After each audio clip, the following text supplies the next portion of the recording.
ரெண்டு விஷயத்தை உங்கள் முன்னாடி ஃபஸ்ட்டு சொல்லிடுறேங்கண்ணா. முதல்ல பாராளுமன்றத்தில் ஒரு சரித்திரம் நடந்திருக்கிறது. வக்ஃப் ஆக்ட் அமெண்ட்மெண்ட் 2025 வெற்றிகரமாக இன்று அதிகாலை நேற்று நள்ளிரவில் ஆரம்பித்து ராஜ்யசபாவில் ஒரு நாள் முன்பு லோக்சபாவில் 2 இடத்திலும் கூட நல்ல மெஜாரிட்டியோடு நிறைய கட்சிகளுடைய ஆதரவோடு ஒரு ஜனநாயக முறையில் எல்லாருடைய ஒப்பீனியனை கேட்டு கிட்டத்தட்ட 1 கோடி பேர் 1 கோடி ஒப்பீனியன் இந்த வக்ஃப் ஜேபிசிக்கு மட்டுமே ஜாயின்ட் பார்லிமெண்ட்ரி கமிட்டிக்கு இந்த வக்ஃப் சட்டம் 2025 அமெண்ட்மெண்ட் சட்டத்திற்கு 1 கோடி ஒப்பீனியன் கொடுத்துருக்காங்க. அதையெல்லாம் கருத்தில் ஏற்றுக்கிட்டு ஜேபிசி 13 அமெண்ட்மெண்ட் ஒரிஜினலாக நம்முடைய மத்திய அரசு என்ன ப்ரப்போஸ் பண்ணியிருந்தாங்க அதில் 13 மாற்றங்களை கொண்டு வந்து லோக்சபா ராஜ்யசபா 2லும் கூட அது வெற்றிகரமாக நிறைவேறியிருக்கிறது. இதை பாரதிய ஜனதா கட்சி தமிழ்நாடு நாங்கள் இதை வரவேற்கின்றோம். குறிப்பாக நம்முடைய இஸ்லாமிய சொந்தங்களுக்கு, அதிலும் இஸ்லாமிய மதத்தில் இருக்கக்கூடிய ஏழை இஸ்லாமிய சொந்தங்களுக்கு இது ஒரு பெரிய வரப்பிரசாதமாக நாங்கள் பார்க்கின்றோம். ஏன்னா நிறைய தமிழகத்தில் அரசியல் கட்சிகள் குழப்பத்தை ஏற்படுத்துகிறாங்க. வழக்கம் போல் சில அரசியல் கட்சிகள் போராட்டமெல்லாம் பண்ணுறாங்க. அதனால் இந்த சட்டத்தை பற்றி கொஞ்சம் தெளிவாக எடுத்துரைக்க வேண்டியது எங்களுடைய கடமையாக இந்த நேரத்தில் நாங்கள் கருதுகின்றோம். அன்பு சொந்தங்களே, நம்முடைய சுதந்திரத்திற்கு முன்பு 1947க்கு முன்பு இந்த வக்ஃப் அப்படிங்கிறது என்னன்னாங்க, ஒரு இஸ்லாமியர் மதத்தின் மீது நம்பிக்கை இருக்கிறவர் ஒரு சொத்தை அவர் அதை சேரிட்டிக்காக அந்த சொத்தின் மூலம் வரக்கூடிய வருமானம் நல்ல ஒரு காரியங்களுக்காக பயன்படுத்தப்பட வேண்டும் என்று அளிக்கக்கூடிய ஒரு சொத்தினுடைய பெயர் தான் வக்ஃப். அதை பராமரிக்கக்கூடியதுக்காக தான் மத்திய அரசு மாநில அரசு இன்வால்வ் ஆகிறாங்க. சுதந்திரத்திற்கு முன்பு 1947க்கு முன்பு 1913 பிரிட்டிஷ் அரசு முதலாக இதை பராமரிப்பதற்காக ஒரு சட்டத்தை கொண்டு வர்றாங்க.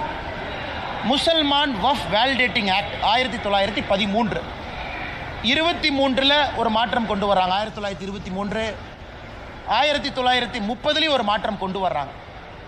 ஆனால் சுதந்திரத்திற்கு பிறகுதான் முறையான ஒரு சட்டம் வக்ஃப் ஆக்ட் 1954 1954 முறையான ஒரு சட்டம். ஒரு மாநிலத்தில் வக்ஃப் போர்டு, ஒரு மாநிலத்தில் இந்த சொத்தை பராமரிப்பதற்காக ஒரு போர்டு வேண்டும். மத்திய அரசு சென்ட்ரல் வக்ஃப் கவுன்சில், அதாவது மாநிலத்தில் இருக்கக்கூடிய வக்ஃப் போர்டு எல்லாம் பராமரிப்பதற்கு ஒரு கவுன்சில் வேணும், சென்ட்ரல் கவுன்சில். இதெல்லாம் 1954 வருது. சின்ன சின்ன மாற்றங்கள் தொடர்ச்சியாக நடக்குது. பெரிய மாற்றம் 1995 வக்ஃப் ஆக்ட் 1995 95 ஒரு பெரிய மாற்றத்தை கொண்டு வர்றாங்க. என்ன மாற்றம்னா ட்ரிபியூனல்ஸ் கொண்டு வர்றாங்க. ஒரு பிரச்சனை இருந்தால் யார் சால்வ் பண்ணுவா, ட்ரிபியூனல் எப்படி இருக்கணும், ஒரு சொத்து வக்ஃப் சொத்தா இல்லையான்னு எப்படி முடிவு பண்ணுறது, இதெல்லாம் 95. காங்கிரஸ் ஆட்சி முடியும் தருவாயில் 2013 ஒரு பெரிய மாற்றத்தை கொண்டு வர்றாங்க. அதாவது 95 சட்டத்துக்கு 2013 கொஞ்சம் அமெண்ட்மெண்ட்ஸ் கொண்டு வர்றாங்க.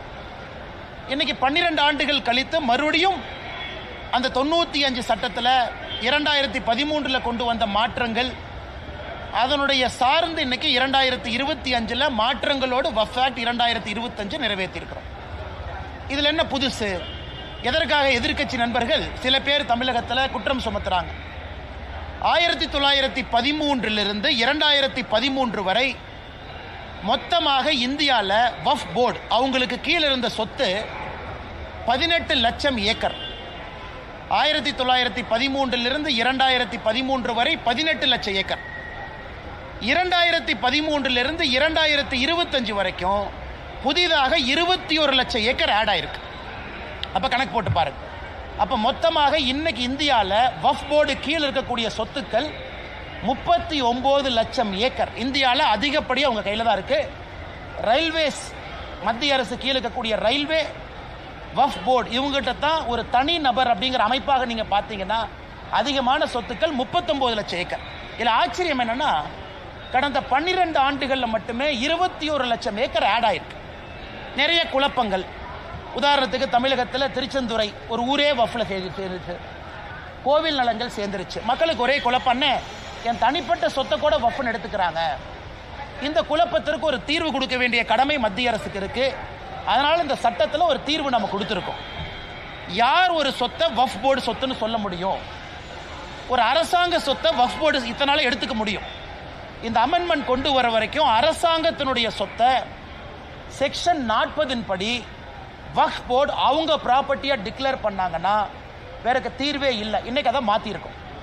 ஒரு அரசாங்கத்தினுடைய சொத்தை வக்ஃப் போர்டுன்னு சொல்றாங்கன்னா மாவட்ட ஆட்சியருக்கு மேல ஒரு அதிகாரியை மாநில அரசு நியமிக்கணும்.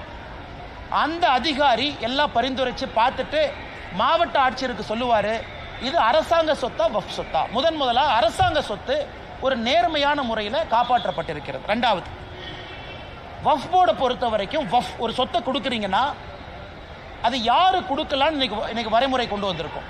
இந்த சட்டத்தின் மூலமாக சொத்தினுடைய ஓனர் தான் சொல்ல முடியும், ஏன் சொத்தை நான் வக்ஃபா டிக்ளேர் பண்ணி நான் கொடுக்குறேன், நீங்க பார்த்துக்க. அதாவது யாரையோ சொத்தையெல்லாம் அவங்க எடுக்க முடியாது. செக்ஷன் 108 முதல்ல. செக்ஷன் 108 எப்படி இருந்துச்சுன்னா, அந்த ட்ரிபியூனலுக்கு உச்சகட்சமான அதிகாரம். அந்த ட்ரிபியூனல் முடிவு பண்ணிடுச்சுன்னா நீங்களும் நானும் அவங்க ரெஜிஸ்டர் ஆஃபீஸ்க்கு அனுப்பிடுவாங்க, இந்த சொத்து வக்ஃப் போர்டு சொத்துன்னு. நீங்கள் நானும் தலைகீழா நின்று தண்ணி குடிச்சா கூட அந்த சொத்தை மாற்ற முடியாது. இன்னைக்கு அதுக்கு ஒரு தீர்வு. இஸ்லாம் மதத்தை பொறுத்தவரை ஷியா சுன்னி அப்படின்னு மட்டும் இருந்துச்சு. அந்த இஸ்லாம் மதத்துக்குள்ள இருக்கக்கூடிய உட்பிரிவு ஷியா சுன்னி மட்டும் இன்னைக்கு வக்ஃப் போர்டில் இருந்தாங்க.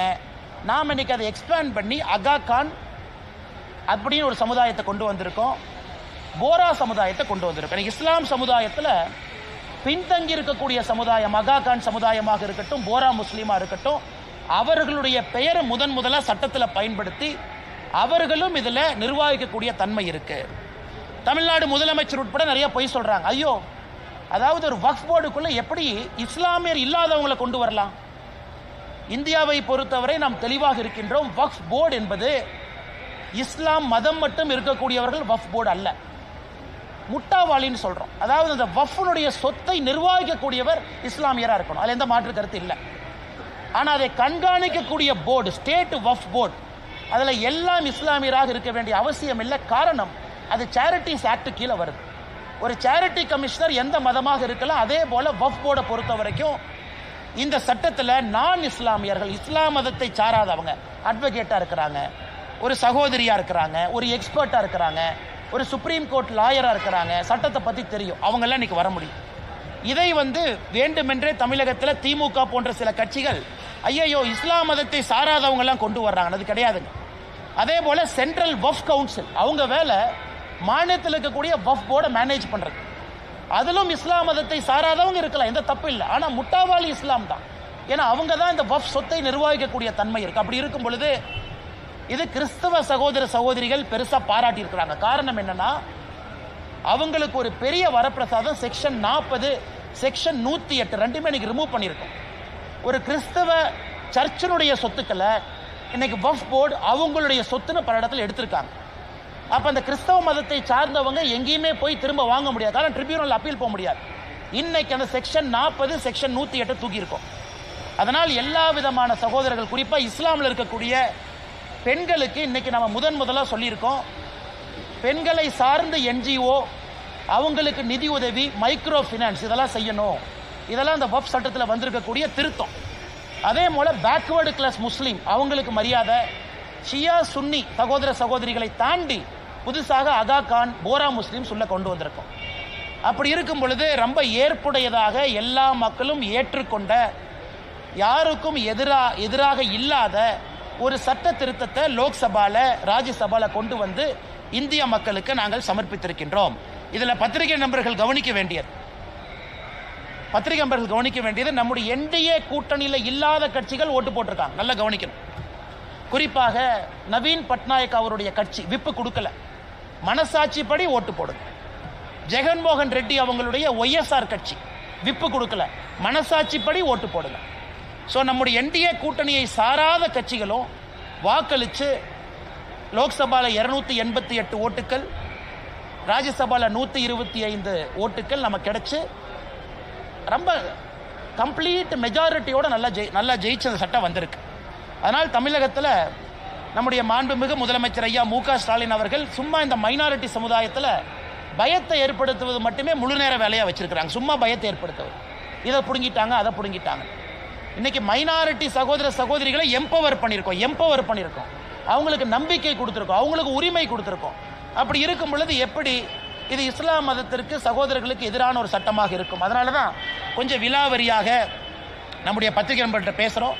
அன்பு சொந்தங்களே, அது மட்டும் இல்லை, இன்னைக்கு மொத்தம் இருக்கக்கூடிய 39 லட்சம் ஏக்கர் வஃப் போர்டு கீழ் இருக்கிறது.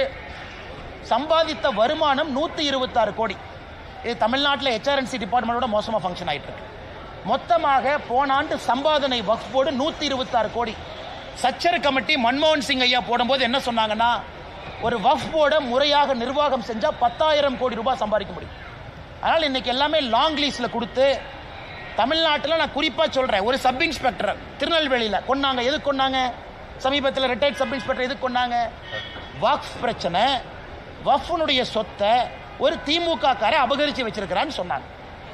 அதை எதிர்த்து கேள்வி கேட்டதற்காக அவர் படுகொலை செய்யப்பட்டார். இன்னைக்கு ஏன் திமுக அதை எதிர்க்குது? பாதி ஊர்ல வக்ஃப் ப்ராப்பர்ட்டியை திமுக காரை அபகரித்து வச்சிருக்கிறான்.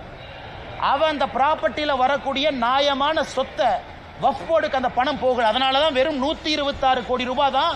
நீங்களே யோசிச்சு பாருங்க, 39 லட்சம் ஏக்கர் வெறும் 126 கோடி ரூபாய் சம்பாதிக்குது. 4 ஆண்டுகள் கொடுத்து பாருங்க பத்திரிகை நண்பர்களே, நீங்க 4 ஆண்டுகள் கழிச்சு பாருங்க இந்த வக்ஃப் போர்டு எவ்வளவு சம்பாதிக்குதுன்னு மட்டும் பாருங்க. அது எல்லாமே இஸ்லாமிய சொந்தங்களுக்கு அந்த பணம் போகணும். குறிப்பாக ஏழை இஸ்லாமிய சகோதரிகளுக்கு அந்த பணம் போக வேண்டும். அதனால் நிச்சயமாக இந்த அற்புதமான சட்டத்தை கொண்டு வந்ததற்காக பாரத பிரதமர் நரேந்திர மோடி ஐயா அவர்களுக்கு தமிழக பாரதிய ஜனதா கட்சி சார்பாக நாங்கள் பாராட்டுகளையும் நன்றிகளையும் வாழ்த்துக்களையும் தெரிவிச்சுக்கிறோம். ரெண்டாவது முடிச்சோம் கேள்விக்கு வரணும். ரெண்டாவது, மருதமலை கும்பாபிஷேகம் இன்னைக்கு நடந்தது. நம்முடைய முருகபெருமான் மருதமலையில் முருகபெருமானுக்கு நடந்த கும்பாபிஷேகமா இல்லை திமுக காரங்களே அவர்கள் நடத்திய மாநாடான்னு சந்தேகமா இருக்கு. பக்தர்கள் எல்லாமே நேற்று சாயந்தரத்திலிருந்து படிக்கட்டுக்கு வெளியே நிற்க வச்சிருக்கிறாங்க. படியில் ஏற கூட விடல. அமைச்சர் சேகர் பாபு அவருடைய மனைவியும் குழந்தையும் போலீஸ் எஸ்கார்ட் போட்டு மருதமலை கூட்டிட்டு போறாங்க. இந்த அநியாயத்தை பார்த்துருக்கீங்களா? ஒரு அறநிலைத்துறை அமைச்சரனுடைய மனைவியும் மகளும் குடும்பமும் எஸ்கார்ட் போட்டு மருதமலை எஸ்கார்ட் போட்டு. ஆனா முருகபெருமானுக்கு சேவை செய்யக்கூடிய கோயம்புத்தூர் மக்கள் அவங்கெல்லாம் கையை கட்டிக்கிட்டு படி கீழே நிற்கிறாங்க. விபூதி கூட கொடுக்கல. 750 சிறப்பு தரிசன பாஸ், அந்த 750 கரைவேட்டி கட்டியிருக்கக்கூடிய திமுக காரங்களுக்கு கொடுத்துட்டாங்க. அப்ப தொடர்ந்து நாங்கள் சொல்லுவது, இன்னைக்கு மருதமலையில் முருகபெருமானை அவமானப்படுத்தி இருக்கிறாங்க. உண்மையான பக்தர்களை உள்ள விடல. கும்பாபிஷேகத்தில் எப்படி நடத்தப்பட வேண்டுமோ அது போல நடத்தல. இது திமுக மாநாடு போல சேகர் பாபு அவர்களுடைய மனைவியும் குழந்தையும் ஏதோ கோயம்புத்தூருக்கு டூரிசம் வந்துட்டு அப்படியே மருதமலைக்கு எட்டி பார்த்த மாதிரி வந்திருக்கிறாங்க. அதனால் இதை பாரதிய ஜனதா கட்சி வன்மையாக கண்டிக்கின்றோம். தமிழகத்தில் இதனால் தான் அறநிலைத்துறை இருக்கக்கூடாது என்று தொடர்ந்து சொல்லுகின்றோம். இதுவும் ஒரு பாயிண்ட், நோட் பண்ணிக்கங்கண்ணே. அதனால் முருகபெருமான் பனிஷ்மெண்ட் கொடுக்கட்டும். எந்த ஒரு அமைச்சர்களுமே கலந்துக்கல. ஏன் அந்த மரியாதை கூட முருகபெருமானுக்கு கொடுக்க மாட்டீங்களா? அமைச்சருக்கு அப்படி என்ன வேலை? ஒரு முக்கியமான கோயிலுடைய கும்பாபிஷேகம் நடக்குது, அமைச்சருக்கு தலைவர் என்ன வேலை? மாவட்டத்தினுடைய அமைச்சர் எங்கே போனார்? அறநிலைத்துறை அமைச்சர் எங்கே போனார்? ஏன் அவங்களாம் வந்து பங்கேற்க முடியாதா? அரசின் சார்பாக வந்து அமைச்சர் இருந்தால் தானே பிரச்சனை இருந்தால் சால்வ் பண்ண முடியும். அதனால் நிச்சயமாக இந்த வெக்கங்கட்ட செயலை பாரதிய ஜனதா கட்சி கண்டிக்கின்றோம். அதனால் அமைச்சர் சேகர் பாபு அவர்கள் இதே போல தான் கொஞ்ச நாளைக்கு முன்னாடி இங்கே குறும் பண்ணாருண்ணே. எங்கண்ணே? திருச்சியில் ஸ்ரீரங்கம் கோயிலில். அங்கேயும் அவருடைய குடும்பம் இதே மாதிரி வந்து சொர்க்கவாசல் திறக்கிற அன்னைக்கு பிரச்சனை பண்ணி டோக்கனில் வந்த பப்ளிக் எல்லாம் தள்ளி பெரிய பிரச்சனை ஆச்சு. அதனால் சேகர் பாபு அவருடைய செயல் தொடர்ந்து அத்துமீறி கொண்டிருக்கின்றார். இதை முருகபெருமான பார்த்துக்கிட்டு இருக்காரு. தக்க நேரத்தில் பனிஷ்மெண்ட் கொடுப்பாரு நம்புறோம். இதெல்லாம் முக்கியமான வக்ஃப் போர்டை பற்றி தொண்டை தண்ணிக்கிலேயே கத்தி வேர்வையெல்லாம் ஊற்றி பேசிகிட்டு இருக்கேன். அதை பற்றி 2 கேள்வி கேளுங்க. அண்ணன் ஏற்கனவே நான் சொல்லியிருக்கிறேண்ணே.